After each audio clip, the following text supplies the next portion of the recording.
Hello everyone, welcome back to the channel. Of course, we're talking Currie Cup. What else will we be talking about today? Obviously, as it's been going now for a couple of weeks, round two last weekend got concluded, and yeah, it was from a surprise victory by the Griquas to quite a dominant play by both the Golden Lions and the Bulls. And then, yeah, quite surprisingly, a very bitter team for the Western Province making the field against the Golden Lions, doing a lot better against them than their Sharks 15 did. We'll also be talking about the one Golden British and Irish Lions facing off against in the final match against Australia. Could not quite get the three-match win over Australia for this tour, which would have seen them make history this time around, but unfortunately didn't quite get there. But we'll cover that because it was just mind-blowing drama, action. It was just it was great. It was a great game to watch and everything. There is a couple of issues I have because it's again, the same kind of elements coming through there that just would completely, unsettle the whole thing a bit. But talk about that in a bit later.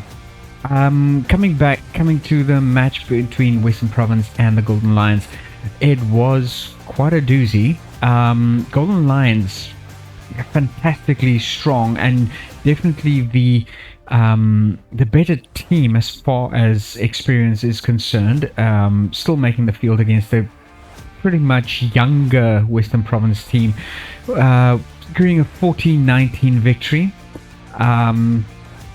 making it a two-match victory now for them within the Currie Cup. And I'll look at the table standings a bit later, because yeah, it is it makes for some great viewing.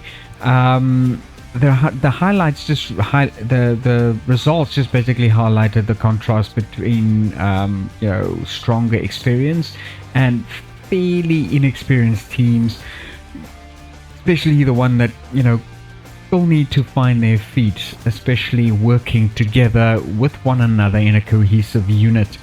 Still not there yet. Need a lot of improvement. There's a significant improvement on the Lions side with the breakdowns. Coach and Currie saying almost, breakdowns happening too quick for their liking. But definitely, they dominated the mauls, dominated the breakdowns. Jaco Fusaki must be quite proud of his forwards, making some strong pushes, getting 2 tries off of rolling mauls. Definitely experience. Having the more dominance over the younger Western Province team, absolutely. Discipline issues, definitely. Coach and Currie did highlight quite a few, and you could see it because silly mistakes would kind of break the forward momentum and the pressure that they keep applying to the opponents the whole team or the whole time, which would be a bit problematic. You would obviously find your rhythm, move forward momentum, keep the pressure on, and the idea with that is to force your opponents into unforced errors or forced errors, silly mistakes, fumbling the ball, trying to. I mean, at times it was quite a bit messy, but then if you then concede a silly mistake, it would completely break the momentum. Now, giving some reprieve to the defending team with a turnover ball, getting them a bit more on the attack, just kind of puts you on the back foot a bit. You want to keep that momentum going once you have it. But luckily for the Lions, they were pretty efficient in regaining the momentum the whole time, spending a lot of time within the Western Province 22, and the youthful experience just leading to kind of immature things like ill discipline, seeing them also not really performing as a professional rugby team should. We're looking at there were 2 yellow cards, one quite early in the game to Sitole, from a penalty try. Silly mistake. Obviously, trying to defend as much as he could, and then, just not on purpose, but trying to, in that desperate defense, you cause or you do something illegal. Especially if your opponent's within striking distance, and according to the ref, could possibly have scored a try from it. And then, yeah, you get a yellow card off for 10 minutes. But shortly after that, Steyn also went off for the yellow card. Again, cynical mistake. Not being back 10 meters off a quick tap. And then engaging the ball carrier. It's silly, things that professional rugby players should know and should look out for. But yeah, overall, very well played to the Golden Lions. Injury concerns. Lions suffered injuries, for two players in the front row. Both Morgan O'Dear and Halo Pullman suffered some injuries there. Coach Nkosi, however, assures everybody that seems like superficial injuries, and they should make a very good quick recovery and will be back on the team again. So looking forward to seeing them back in action. Hopefully it's not too serious, as Coach Nkosi said. Looking ahead, the Lions will be facing Boland in Wellington next week, so where they'll need to address their discipline. Definitely, Boland has been showing themselves to be quite strong. They did achieve the victory over the Cheetahs the weekend before last, and quite a convincing victory over the ex champions of Currie Cup champions. And then, definitely that would embolden them to do better. Although they did suffer the defeat to the Griquas this weekend, it was only a 2-point defeat. So definitely the Boland Cavaliers will be looking to kind of strengthen themselves, paying a bit more attention as well to discipline, and trying to keep the pressure on to the Golden Lions as well, because look, they are the stronger team going into the match, but we might be seeing an upset. We don't know. Also, kind of, although Coach Nkosi has said that Nodia and Pullman would make a full recovery before the next match, he's pretty confident about that. We don't know yet. But I hope. One can only hope, especially for the Lions' sake. The victory positions the Lions as early favourites within the 2025 World Cup. So, having now defeated both the Sharks and the Western Province, we will probably be the strongest contenders that they would face. I think that would kind of do a lot for morale going into the matches forward. That will definitely do a lot for them. They're going in with a bit more higher confidence, but again, they shouldn't count their chickens before they hatch. Don't go in with too much confidence, otherwise you just get a bit of a big head, and that might be when you see your arse, really.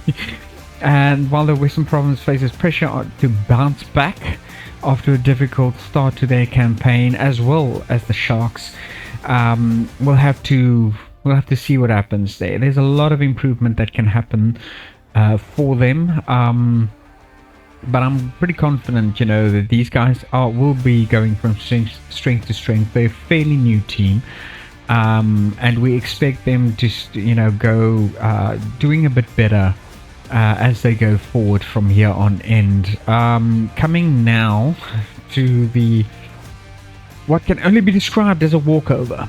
Completely. Vodacom Bulls going up against the Hollywood Bet Sharks 15. Second round, 2025 Currie Cup Championship.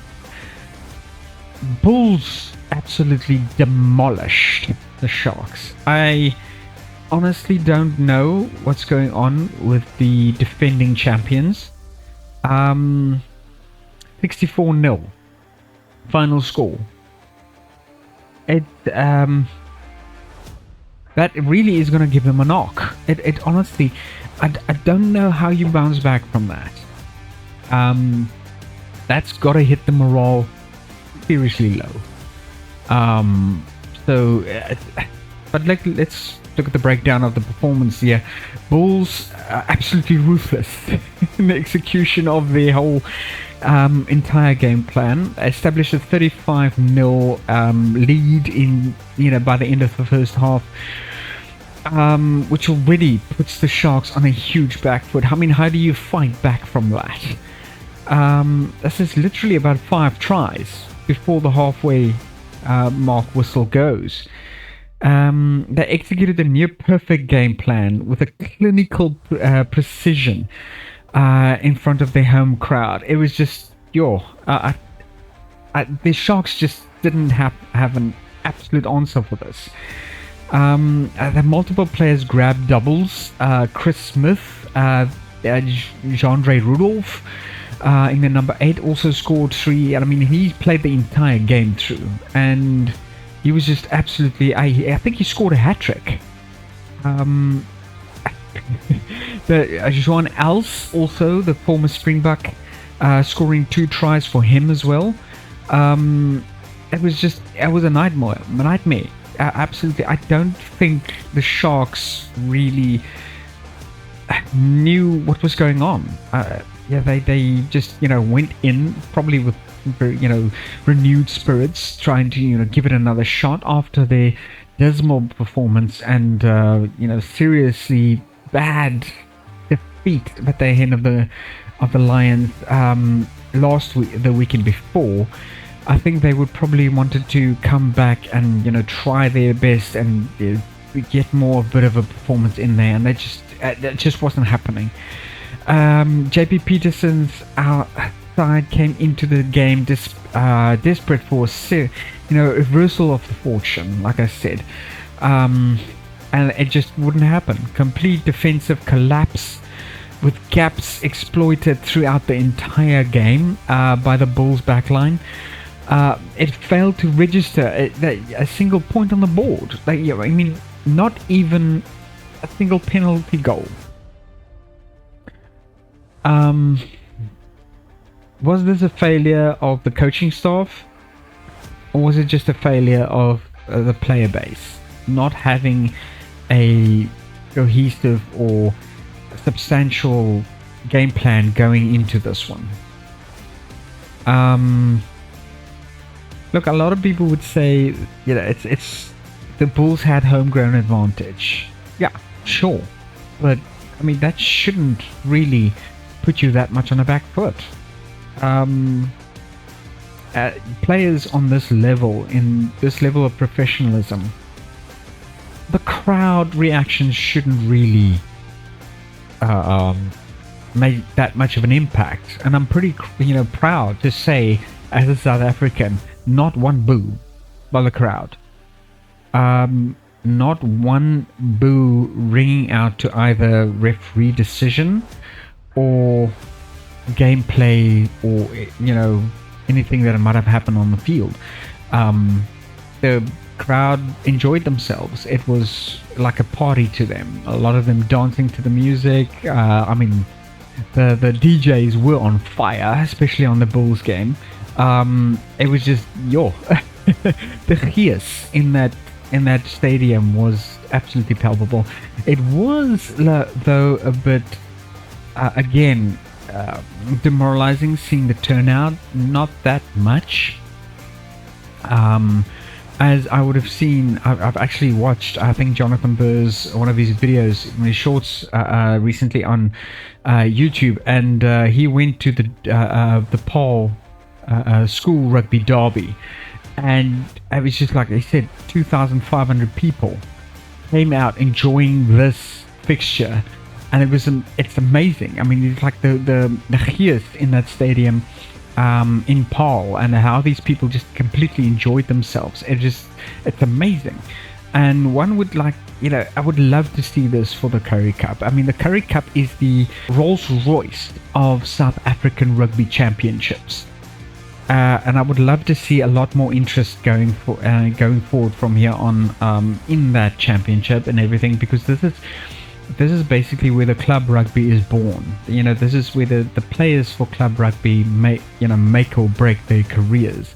From there on, they go to national teams. So definitely, you know, I would love to see, and I'm not forcing anybody. I'm not criticizing anybody, but it just feels to me that lately the kind of South African local championships and tournaments is taking a bit of a knockback from the turnout, the fan turnout and all of that. But still, the fans that were there conducted themselves with absolute grace. They enjoyed themselves thoroughly, had a party, had a blast. Whether their team won or lost, it just, yeah, it was amazing. I'm like, you know, sort of halfway through the game against the Bulls, I mean, most of the Sharks supporters were just sitting on their phones. Guys, come on. While the Bulls supporters are dancing, having a well of a time. Even if your team loses, you're there to support them. And just, they could do that kind of support. They live off the support of their fans and so on. The key tactical points: the Bulls demanded superior forward dominance, creating the platform for the expansive backline party. Their ability to maintain intensity through the entire game for the full 80 minutes was just wow. It was amazing. These guys just wouldn't let up for 1 second, and that is literally how you're supposed to play rugby. That is one thing that I absolutely admire about the All Blacks team. They play for 80 minutes, win or lose, don't care. They don't even look at the clock. They keep giving 100% of their abilities for the entire game, and I've literally seen them turning games around in the last 5 minutes or so to score a surprise victory of their opponents.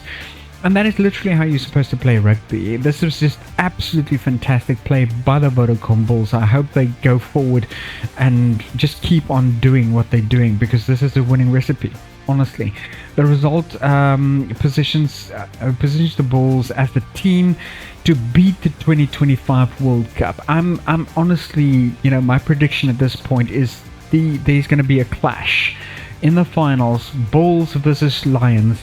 Lions are going to be looking to, and hopefully wrestle the victory for the Currie Cup this year. Since it was stolen from them last year in a just a disappointing last-minute penalty goal by Jordan Hendrickse. So they're definitely going to be looking for the victory this year. But if the Bulls play like this, they're going to have a tough time about it. 64-0 scoreline at the end of the game just really cement the dominance of the Bulls going into this Currie Cup. And yeah, judging by the fact that the Western Province did manage to score some points against the Vodacom Bulls, I wouldn't count them out just yet. But definitely Lions and Bulls going into this tournament already quite early on has established their dominance, and definitely. And now coming back to the Suzuki Griquas and going up against the Boland Cavaliers last weekend. Magnificent second half comeback by the Griquas. 48-39 victory. Like I said, 2 points difference. It was a seesaw matchup, and definitely both teams very equally matched. It wasn't just a win. This was a pure rugby theatre, and I absolutely enjoyed every single minute of it. Didn't quite have a preference over who's winning, so could be quite a bit more objective about this one. First half dominance by the Boland. Boland has stunned the Toyota Cheetahs last weekend, the weekend before last, like I said, with a last gasp win that weekend that they completely bowled those Cheetahs over. Didn't expect it, completely. I mean, it just I feel like I'm completely too much of it. Rung in the first half tries and exploited some defensive lapses from the home side. They were absolutely clinical with this scoreboard going about 34-19 in the favor of the visitors at the first half. The Griquas resurrection in the second half was just, yeah, something that was absolutely a wonder and privilege to watch. These boys just been completely like woke up and went for it. Fantastic gameplay. It was just got incredible from there on. Griquas showed immense character and determination, turning the game on its head with relentless attacking and complete dominance in the pressure that they then displayed. The defensive gameplay also, was just absolutely surprising. Was something that Boland Cavaliers didn't have an answer for really within the second half, although not for the want of trying. The Cavaliers did do a bloody good job of their game in the second half still, but unfortunately I think the Griquas just wanted it more, especially after their defeat to the Pumas the weekend before. They really wanted to kind of make their mark now within the Currie Cup, and they really did a good job of it. But this was what rugby is all about. Never giving up, always just pushing back, making that comeback within the second half, the surprise comeback, and really giving the fans something to talk about for days and weeks to come after that. The heroes of the comeback, Caleb Abrams scored 2 crucial tries leading up to the comeback charge. Gershwin Weir, absolute fantastic play within the second half, also grabbed a brace to pile on the pressure. Dylan Mart and Lawrence Oosthuizen both contributed vital scores to the game. Derek Pretorius sealed the victory with a late try and then sent the home crowd wild. Just absolutely a wonder to watch from these young men. Wow. Statistical madness. The match saw a total of 14 tries.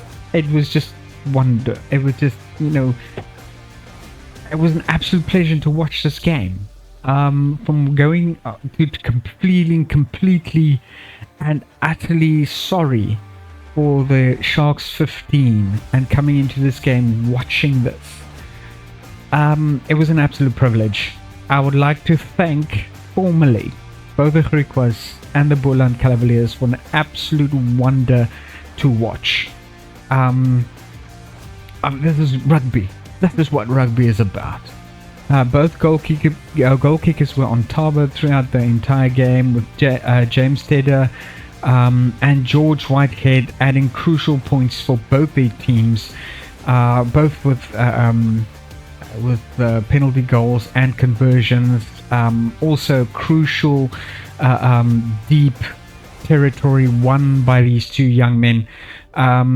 It was just championship context. This, I would say the result shows why the Currie Cup remains one of the most unpredictable and competitive competitions in rugby.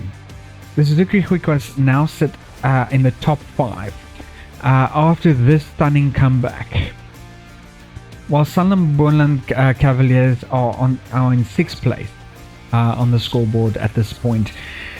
Despite the heartbreaking loss, I mean, both of them came out of this with a bonus point, played their hearts out perfectly. This match perfectly encapsulates why rugby is one of the greatest sports on earth, in my opinion. And I love the game just absolutely because of this. It was just fantastic. When you're down about 15 points, you manage to wrestle that victory back from the jaws of defeat. It's just what makes this the best game on earth, honestly. And the Griquas proved that in rugby, it's never over until that final whistle blows. For Boland, this will sting a bit. They had their game in the grasp, and I think they pretty much had the confidence. It's like, we're coming into the second half with a massive 15-point lead, and we are definitely going to. This is in the bag for us. And I think that's probably where they made the mistake. They got a bit too overconfident, started resting on the laurels a bit, and the Griquas just hit back hard. As soon as the Boland Cavaliers, realized what was happening, it was just too late. Now, wow. The final match to quite a very strong tour for the British and Irish Lions within Australia. They made a massive mark against some of the provincial teams or clubs within Australia, and they come back, get a 2-match victory over the Wallabies, and then they fell short.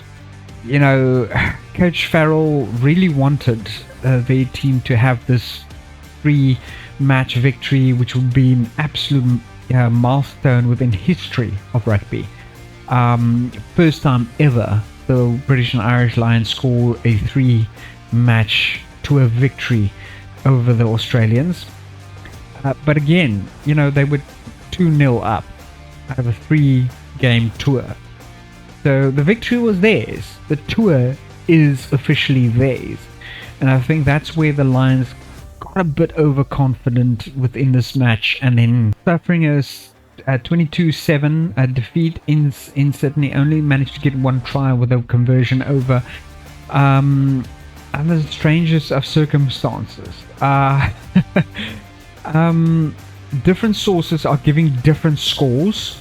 There was a final try scored within the second half, right up to the 80th minute. The Lions managed to just basically get 1 more try in. Unfortunately, couldn't convert it. So there are 2 different scores being, doing depending on which source you consult. The one source would say 22-14. The other source would say no, 22-12, because the second try wasn't converted. But yeah, the second half was really chaotic. We saw a lot of scuffling, going on. Players being sent off, players being threatened by the ref, and this, I would like to just kind of point out also a bit of the referee inconsistencies here, because some serious, fights break out on the field. I think it was Topu. I'm not sure exactly who it was that actually pushed one of the Lions players in the face. It looked more of a punch, but I'm not sure. Upon reviewing the replay, it looked like more of a push rather than a punch. But it again, still, it ignited. It came off of something that should not have happened. The Australian player, I think it's Tobu, that basically comes in and starts shoving a Lions player after he's basically, trying to get to Nick White. And again, Nick White is right in the center of this. He instigates the fight, starts pushing players around for no apparent reason at all. The player retaliates, and then Topu comes in and he goes for this, and still, the referee sees this. He sees the replay and he warns the player. I mean, to me, that would have been an immediate yellow card. There's no reason for you to retaliate. As a professional player, you should be holding yourself back. So, yeah. But coming back to the game again, I'll spend a bit more time on that a bit later. Yeah, the match basically wrapped up already. Like I said, the Lions had a 2-0 victory within the series, and beating the Wallabies 27-19 in Brisbane, and then also 29-26 in Melbourne. Now they're coming into Sydney, so I think Andy Farrell was pretty confident his team is going to make it. And unfortunately, I think the confidence was, was too overconfident to now score a clean sweep of the entire series. Weather chaos also didn't help. I think the play was eventually stopped due to lightning, and the rules are basically that within, I think, if the lightning strikes within, I think about 30 meters from the stadium, then they stop all play. And it has to be, oh no, sorry, within 10 kilometers. If lightning strike within 10 kilometers from the stadium, they have to stop play, and it has to be clear for half an hour before play can resume. So that was their kind of chaotic. I mean, it was pissing down with rain, you know. It was just it's like these players weren't really playing a rugby game. They were having a shower in the open. It was just, it created absolute chaos. Players were slipping, sliding all over the show. Ball handling was fumbling all over the place. Andy Farrell's side concluded that their tour was messy. It was fiery and weather affected all the way. That will be remembered for the wrong reasons, I'm afraid. Yeah, the Wallabies did get their redemption of, you know, after two disappointing defeats. Saved their best for last. Australia deservedly ended the hopes of the series whitewash for the visitors. So quite emphatically showing the fighting spirit of the Wallabies yet again. But you know, that those few rotten apples within the team, I think really the coach needs to deal with that, because this doesn't bode well for the Australian reputation. Nick White has proven himself on more than one occasion to be a bit of a thorn in the side of his own team. I'm referring, of course, to the one tour against South Africa, playing it here on home soil. And the referee literally had to reprimand Nick White for constantly shouting at him, constantly backchatting, and at one point he gave him an extra 10 meters. Just to kind of, you know, just to show this, you know, this unruly upstart, you know, like, listen, I'm in control here. If you want to officiate, fine, go get your license, put on the jersey and come and do the refereeing. But you know, the kind of discipline that he sometimes shows on the field. And now again in this match, he starts a fight, he starts a scuffle, and then it's one of his other teammates that gets the blame for it, while he's hiding behind Topu. You know, Topu comes in, he starts shuffling. I think he's like, you know, sort of shoves the one Lions player in the face and everything, and here's Nick White standing behind him, kind of mouthing off at them the whole time, while almost like giving that kind of feel of hold me back, hold me back, hold me back, you know, kind of really oh, the guy, you know, he's an encouragement for birth control, but okay. Despite the final match disappointment, this tour has to be considered as a massive success for the Andy Farrell's team. I think he can be really proud of his guys, especially after losing to Argentina in the pre-tour match. The Lions won all their matches in Australia, like I said, against all the clubs, and then coming in winning 2 more matches against their national team, and they won the series 2-1. So I think that's a feather in their cap. They can really be proud of it, coming off of the 2-1 loss against the Springboks back, I think it was 2021 or 2022, when they came to tour us just after we won the first World Cup in 2019.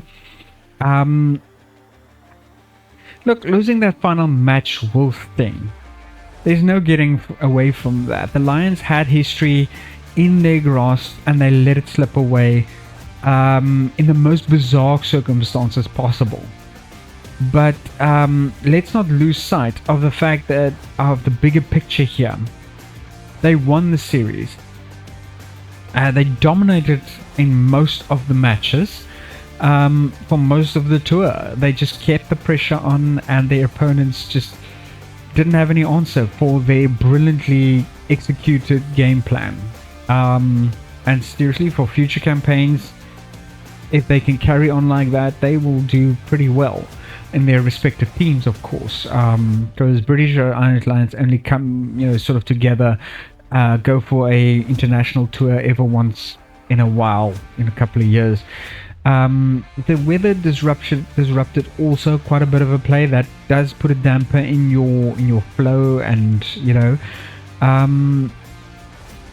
a lot of people see the weather as kind of robbed the British and Irish Lions, but I mean, come on, they didn't lose on time, they didn't lose on play. Yes, the flow of the game was disturbed, which could put you a bit off your game, but they didn't do too well from the start. So I don't know. Yeah, the rain obviously could have played a definite part, and I think it definitely did. But they got scrappy. A lot of the game was very kind of messy, with ball falling and fumbling all over the place. It didn't do them justice, the interruptions by the weather, but yeah, they could have been a bit better in their gameplay and their gameplay as well. For the Wallabies, at least they can say that they avoided a whitewash. So that's it. That's it for them. And sometimes that's all you need to kind of just wrestle a sliver of reputation back to you. But now, marching on to the next phase, facing the Springboks. I think, when is it?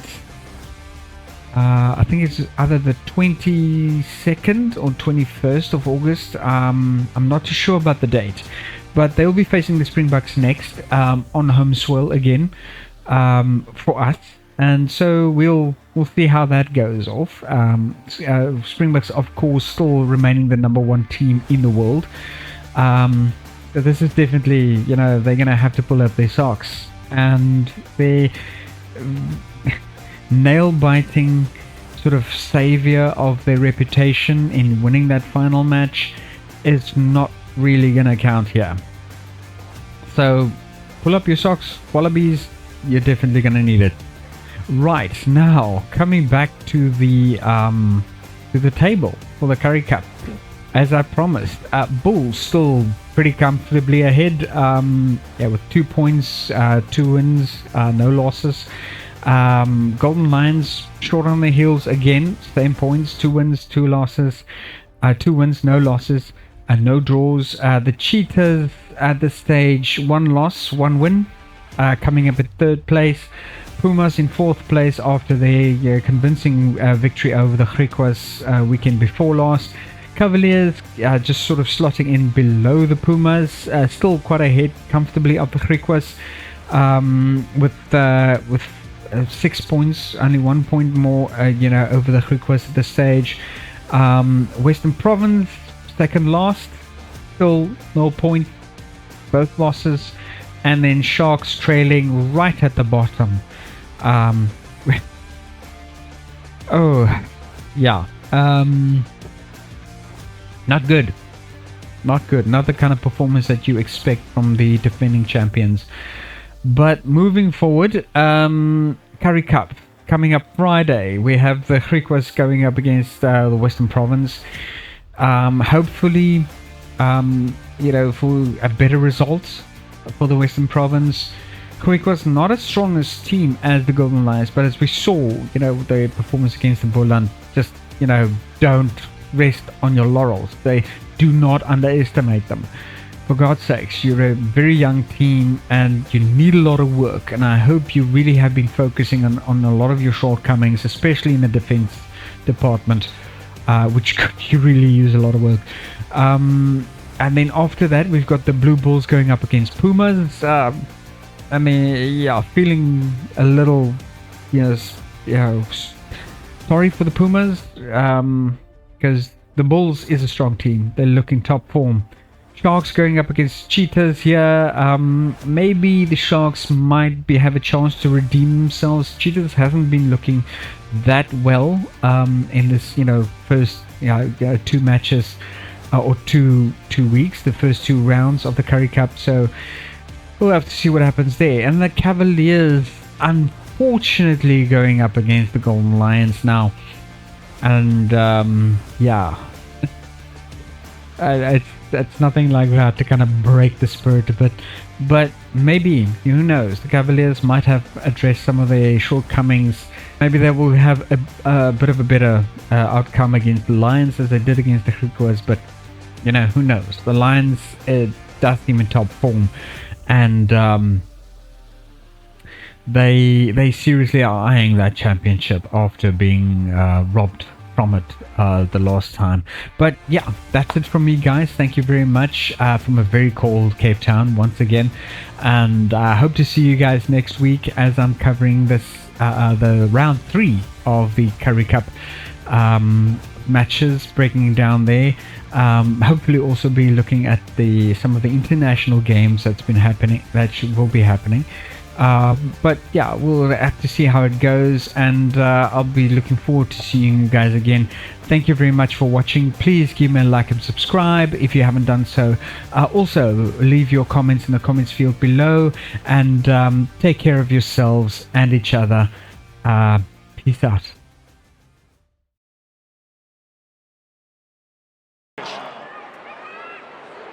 Back towards the blind side, lovely angle, Marvin Currie, perfectly timed. Too clean from Namakaba. This sounds a proper. Momentum rugby, you have to find the ball, took a little trip over the top. Will Chris Barr and Smith get another?